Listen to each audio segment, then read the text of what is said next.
manifold we've already blasted one side. This was done with a fine AH a little while ago actually.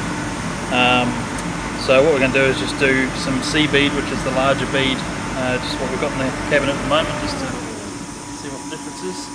So we'll just try.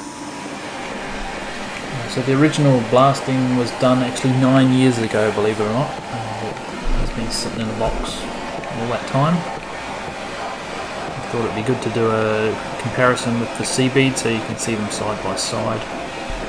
We're actually blasting here at about 80 psi. We could even go lower than that if we wanted to. There's no coating to remove. If you're trying to bring up a nice bright finish, then dropping the pressure down can do that for you. Keeping the pressure up will give you a faster job.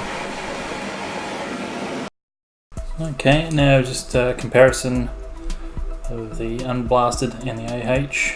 Again, the AH on one side, unblasted on the other. And this is with AH on the left, C bead on the right. And there we go with C bead on the left, AH on the right. You can see the difference. Please visit our website for more information.